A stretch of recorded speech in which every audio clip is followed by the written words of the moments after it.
We're thrilled to be joined by this week's Beast of the Week, Stephanie Ruhle, the vivacious senior business analyst and anchor of MSNBC's The 11th Hour, who is known for her energetic interviews with titans in business, politics and entertainment. Serena Williams, Martha Stewart, and Stephanie even got one of the first one-on-one exclusive interviews with Kamala Harris as the Democratic nominee. She was picked for good reason. She's also appeared on screen with Trump, with Biden, with Jamie Dimon, Bill Gates, Gwyneth Paltrow, Kobe Bryant, who she says was one of her most thoughtful interviews, Diddy, who was one of the rudest, Kanye, the craziest, Joanna Coles, and Samantha Bee. The best ever. Stephanie is so engaged and present in her interviews that she practically jumps out of the screen. In fact, someone once told me that the reason you were so good on television was that you looked as if you were crawling across the desk to get to the reader and collar them and say, I feel that way. And say that, watch me. So we can't wait to talk to her about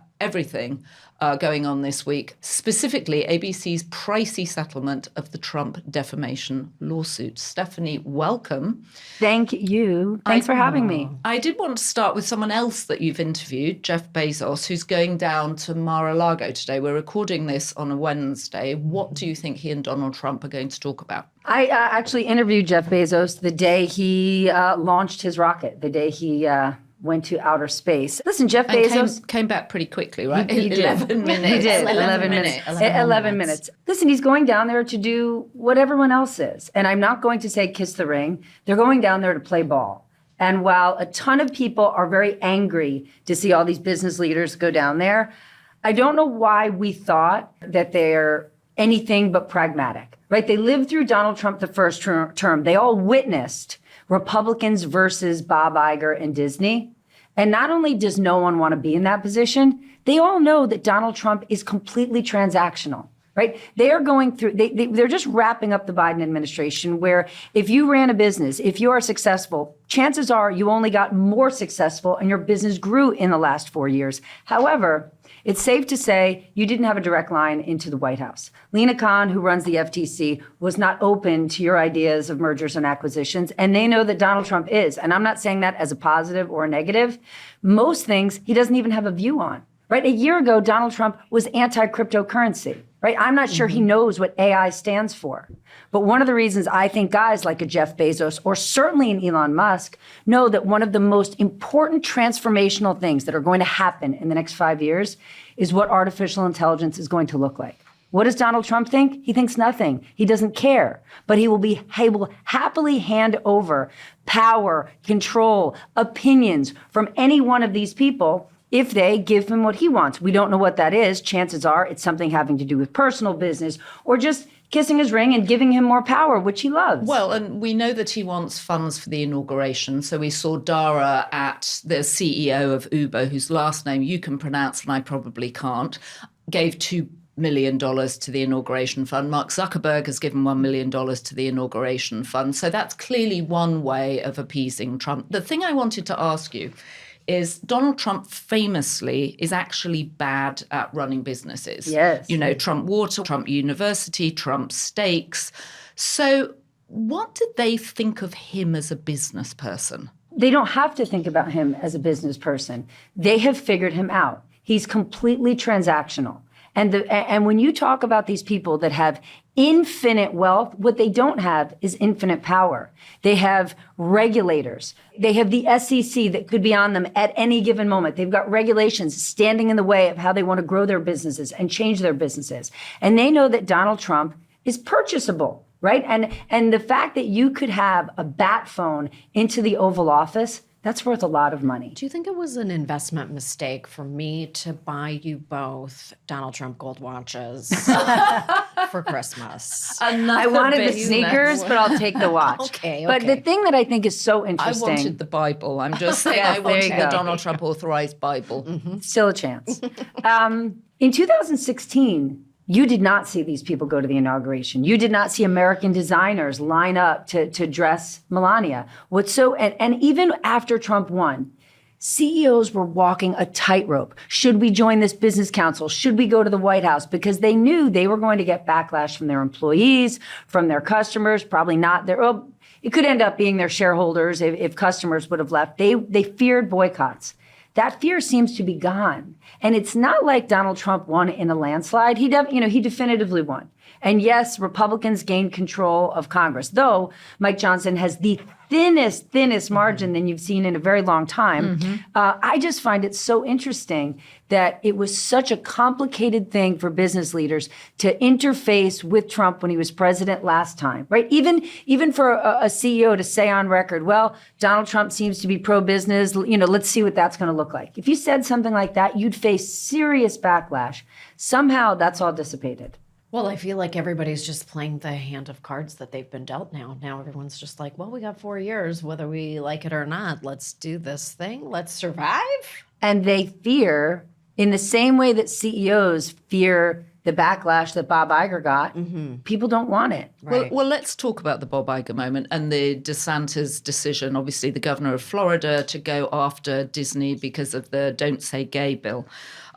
This week we saw ABC settling with Donald Trump for $60 million settlement after Donald Trump accused George Stephanopoulos of saying that he had raped someone. That's not what he was found guilty of. Talk to us about that decision. What do you think? Is it as chilling as the media is making out? I can't really opine on the details of why specifically they settled, right? We don't know the ins and outs of that. However, to a company like Disney, $15 million is not a lot of money. They're insured for it. There's a very, very good... And it's a company that's worth $200 billion. And there's a very good chance they could say, in this complete rage-fueled environment, we don't want to have to face day in and day out of even random emails being exposed, even if they say nothing much to it, just embarrassing emails, day-to-day emails that any of us could have between our colleagues. Emails at Disney going back and forth discussing Donald Trump, probably in preparation for the interview. Yeah, or not. Who knows what they would be? It's easy to say the company could say, we need to move forward. We need to get into 2025 and move on. However, for the media environment, for the rest of the world, when they see a settlement like this, there is a chilling effect, right? Because what happens immediately after? Well, you see Donald Trump say, I'm going to sue the Des Moines Register. I'm going to sue the pollster who put out a poll just before the election that said women in Iowa are going to vote for Kamala Harris. Listen, she and the Des Moines Register were already proven wrong. And they already submitted all of their data. And they're saying, listen, we will fight Donald Trump. We will protect our First Amendment right. But who knows how deep their pockets are? And we can all say, listen, a judge is going to throw this out. By the time you get to a judge, tens of thousands of dollars are spent in legal fees. So if you're a local news organization, right, and you're saying, I want to accurately cover this administration, like all of us are going to, it's a scary time. So for all of us, this is a warning. You better have your T's crossed. You better have your I's dotted, which I actually think is a positive because we need to do that. But yeah, there's definitely a chilling effect. Well, it's a cry for accuracy in the media, right? But which is a good thing. Yeah, which totally is a good thing. Except that, okay, accuracy is very important. We know that it is critical, but a defamation lawsuit can still be brought that is a terrible inconvenience that you could absolutely fight in court, but you're not going to want to. When those winged monkeys are unleashed upon you, it is just like, it is a terrible experience, and it can ruin a lot of lives. Being involved in a lawsuit is an absolute disaster. However, I think people are going to absolutely cover this White House tough as nails with accuracy.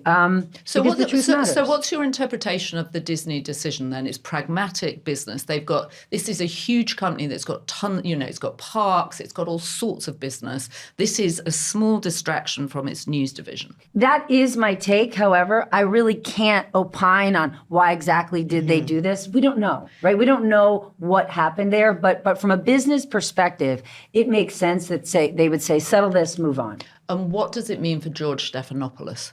Listen, he's an extraordinary journalist. He's always been an extraordinary journalist. And the idea that this is his company not supporting him, I don't think that's the case. If his company wasn't supporting him, he wouldn't be on the air. He's on the air every single day. And they just said, yes, we're going to settle this. Here's $15 million and move on. I don't know how he's feeling, so I can't opine on that. But I don't think this shows that Disney isn't behind him. I don't think this shows that he's not a great journalist. He is. Do you sense that this is emboldening, though? Because I do feel like in the last... For Trump? Yeah, because in the last 24 hours, it feels like this brought him a lot of joy and satisfaction. Yes. And so I think this is going to accelerate and really I think it's going to be kind of a nonstop defamation accusation. Yes, look what's happened in next the 4 last years. 24 hours to Liz Cheney. Yeah. Right now Yes. they're going after Liz Cheney and the January 6th committee. This is going to be a long and arduous few years, Yes. and it'll be unfortunate that Republicans now have all of this control.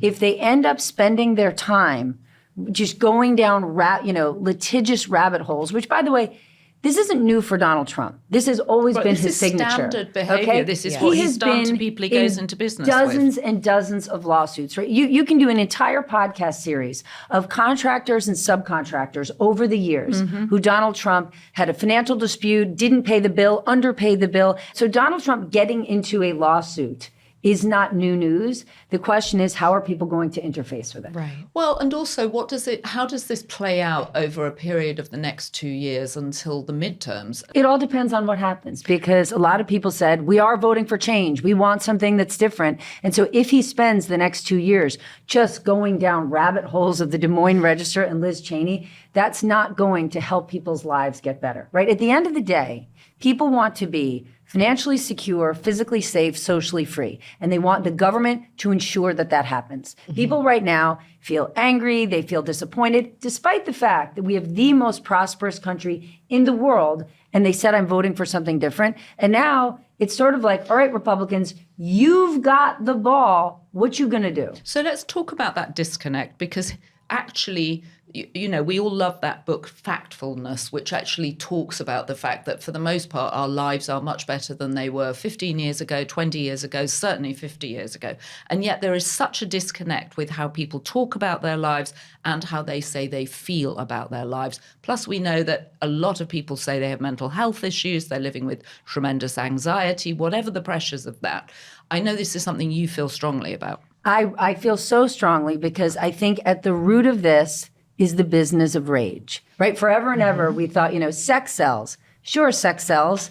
Rage is what sells, Yes, right? it's And very there's an activating. enormous business complex out there that have identified that people are angry and people feel alone. And the algorithm is now feeding you specific content to get you angrier. We always have this feeling of life's not fair. But even if I'm doing well, even if I am going on spring break to Florida, I'm going to go on social media and see that you're in Italy, and I'm going to see that you're in Botswana, and life's not fair. And so what the algorithm is doing is taking the things that you are annoyed about, that you're feeling a little unhappy about, and they're cranking them up more and more and more. And it has small impacts in our lives, and then it has huge ones. So- Think about what happened just a few blocks from here.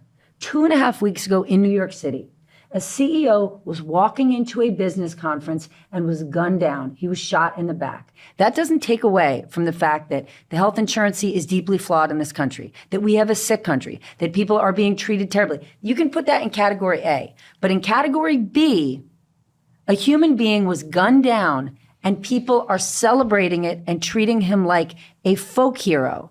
And the normalization of this violence has come from this ratcheting up in rage, in the business of rage. Some people look at who he's following and they say, he follows Elon Musk. He follows Tucker Carlson. He's a madman MAGA. Someone says, oh, he went to Penn. He was indoctrinated by woke Ivy League professors. He's a Bernie Sanders anarchist. And the crazy thing is, we're not taking a set of facts and saying, let me absorb this and let me see who this complicated person is, right? We have this moment where we need a person to fit a narrative that fits our current political views, and that's a huge problem. So you pointed out that Donald Trump had changed his mind about crypto. He's also changed his mind about TikTok. So initially he thought it should be banned. Then amazingly, there was bipartisan support to actually get it banned. The day it has to be sold or divested from Chinese ownership is the 19th of January.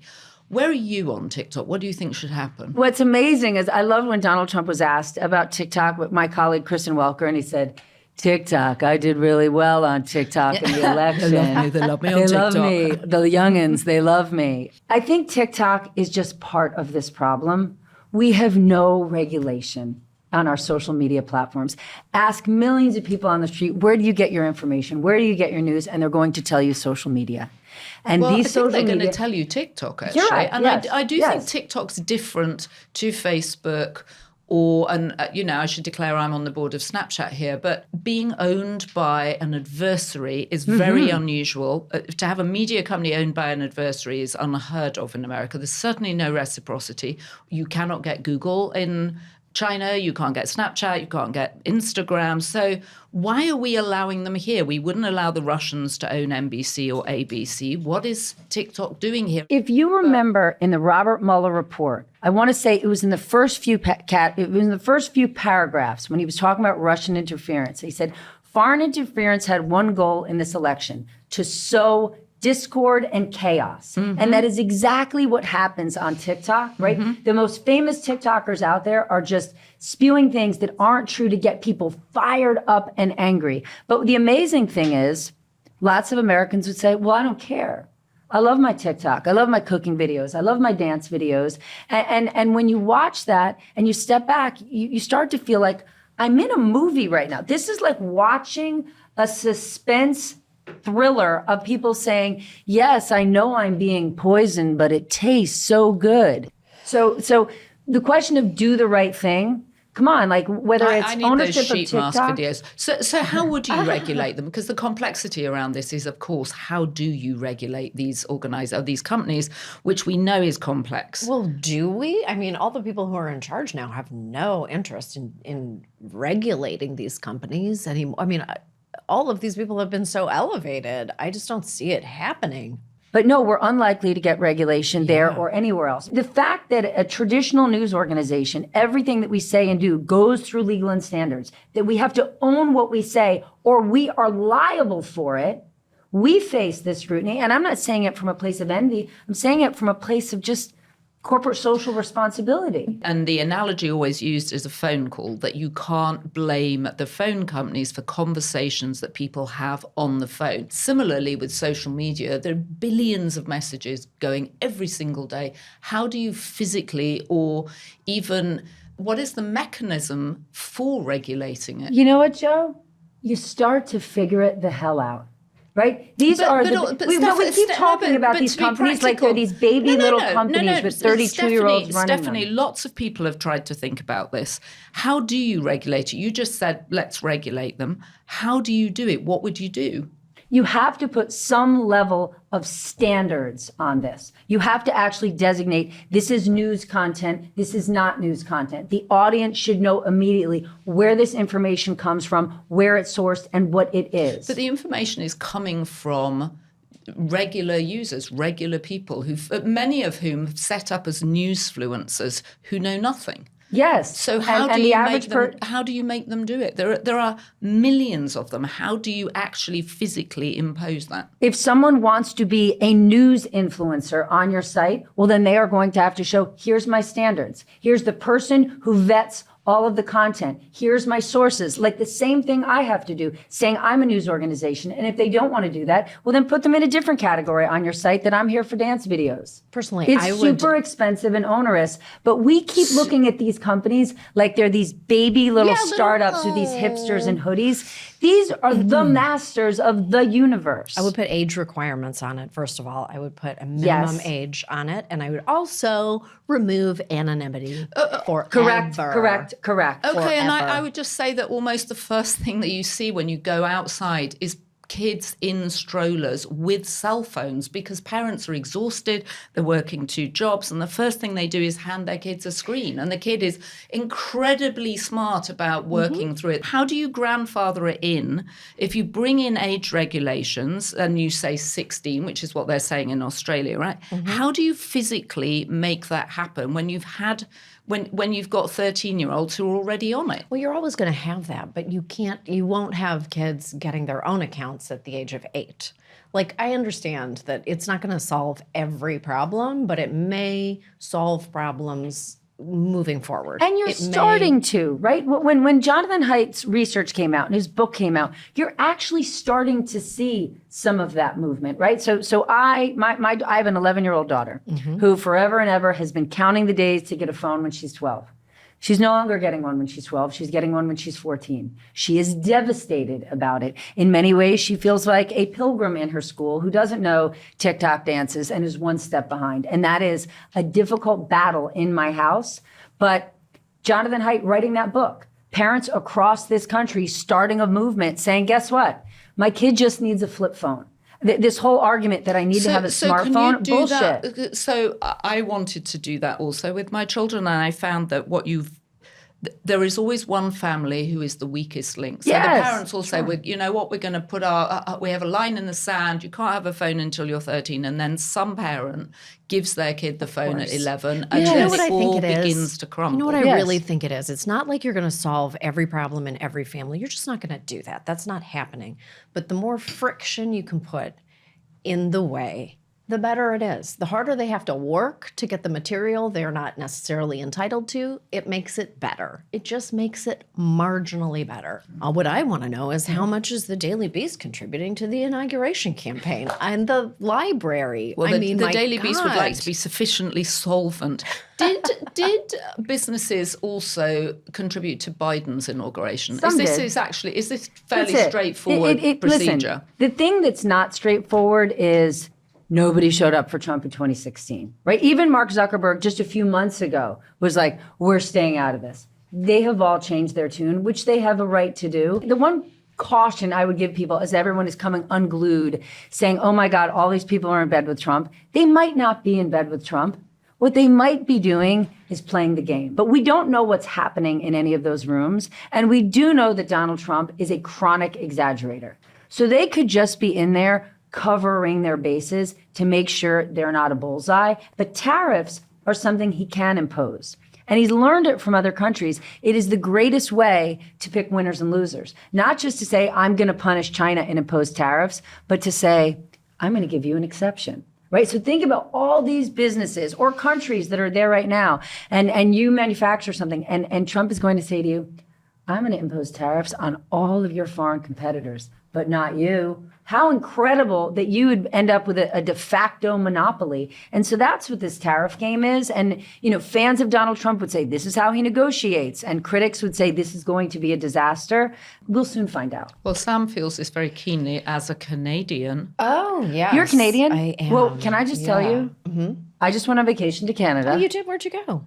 I went to Niagara Falls, first of all, which okay. is like Reno meets the Poconos, right next door to like a beautiful natural wonder, and I loved it. Sure, great. And then I did the full Christmas market tour, Montreal, Toronto, and now my new favorite city, Quebec. Oh, which is Quebec sort City of is Quebec beautiful. City is kind of like, and it's not going to sound nice, but it is. It has this like Paris meets Poland energy, and I just loved it. I couldn't have had more maple syrup wine, whiskey, or meat and cheese products. I had the Yes. greatest time. So is would you a be in great favour of city. it becoming the 51st state? That is so absurd. That is so absurd. absurd. But look at Justin Trudeau at risk right now. Look at Germany's government falling apart. And I take all of this back to the business of rage. This rage that we are experiencing, largely fueled by social media, isn't just hitting here in the US, it's around the world. It's why you've seen incumbents lose election after election. Like I said it in the beginning, we are the most prosperous country in the world. And it is not to say that there aren't groups suffering. We broke records on Cyber Monday and Black Friday. So do not tell me that this country, listen, we've experienced the largest inflation spike that we have in our adult lives, and that stings, and people do not like it. But this country, largely, look at unemployment, look at wages, we are doing well. That doesn't match how badly we feel, and that's happening across the world. And that is fueled by rage. Yes. You all just took deep breaths. No, we did that. I You know. needed We that. We did take deep breaths. Listen, as a Canadian, I am dead afraid that eventually the United States is going to come for all the water because there are a lot of golf courses in Arizona that need sprinkles. And so, I mean, I have my own hesitations.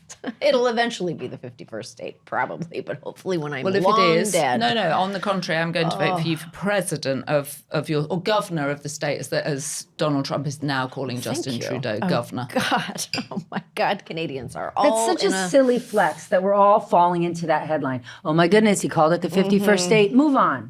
Yeah. People voted for Donald Trump because they want their lives to get stronger and better, and they think he's going to do that. You know what my hope is for 2025? Please. Even people with the strongest of opinions to have open minds and hearts, right? The smartest people out there are people willing to change their minds. And I just think it's my plea to people in 2025, right? Like we actually have a band of nerves in the middle of our head, right? It's called corpus callosum. Humans have them, whales have them, rodents and bats. Great. We're the only ones. No other mammals have them. We have the ability to have reason. So we don't have to act immediately on instinct. So my hope is in 2025, actually let's connect the right and the left side of the brain. Let's have some reason.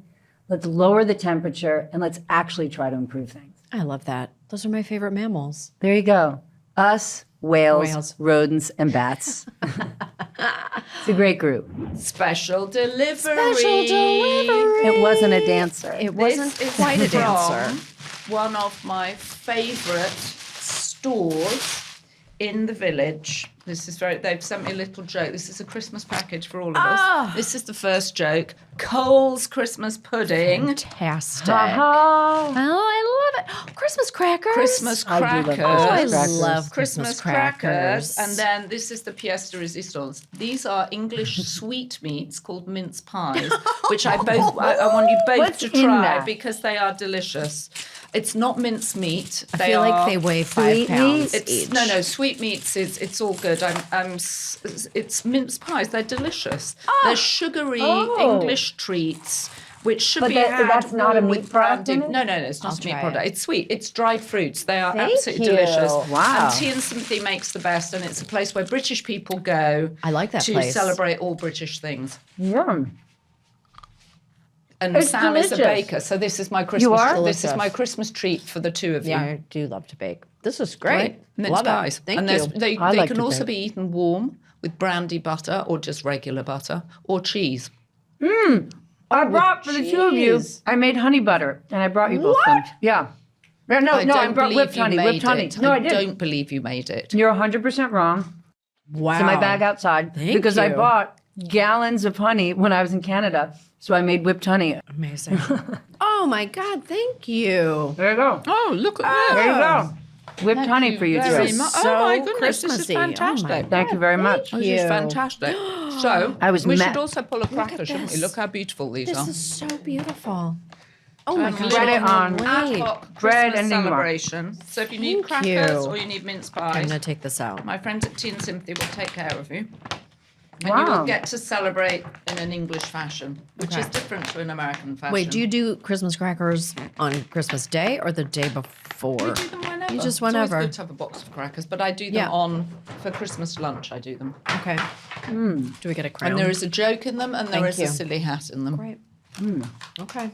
Wait, don't we cross Yes, hands? that's right. Oh, we do. Oh. No, you Although give me I the think end of we're- yours. I think this is an American tradition What? to do No? this because this Yeah, is a bit you- too intimate for British people. And you we hold do. it, you reach across here. to Oh, each okay. other. Yes, okay. Yeah, Ready? this is as near as it Here we gets go. to physical Ready? contact for Two. us. Three. Nice All right. bang. Now I nice have bang. yours. All right. There's one on the floor. Thank you. you. I'm going to read All right. the joke. I like that it smells like gunpowder. Since we're doing Christmas things, I think you should open your present that I have for you. Oh my God! This is fantastic. And oh so my God. creepy. Yeah. I love this so much. Yep. Yes. Oh, This is my God. absolutely. Did you do this yourself? This is fantastic. This has to Yep. be. Oh, That this is so so good. good. Yep. That's our royal portrait. It's fantastic. Thank you so You much. are welcome. It's Show it. just Show the camera. gorgeous. It's just It's a just beautiful, gorgeous. just a beautiful. I've You never look seen super anything creepy like in it. it. You're really, Thank you. really creepy. Just a little Yeah. dolly. Just a little dolly. It's so good. It's so good. Every time I look at it, I smile. Obviously, we need to put it up here. We need to have it behind us at all times. yeah, no, they don't have So those at Mar-a-Lago. Inspirational. It needs a giant gold frame, obviously. Very but strange. There's of. so much to discuss. There's so much. So to much. discuss. really to wonderful. discuss. Thank you. Great job. Yeah. Thank you. Thanks. Great job, everybody. This is lovely. Yeah, I'm no, they don't have beside those. myself. They don't have those in Mar-a-Lago. I'm beside myself. I love it. And here come the police. So I'll see you guys later. They're coming. That's actually an ambulance. They're coming to take you away. I've asked for special white coats, and yeah, they're This is fair. yeah. This is fair. Okay, happy holidays. Happy Merry holidays. Christmas. Happy holidays. I guess we can say that now for the next 4 years. Yes, yes. We can. Alone.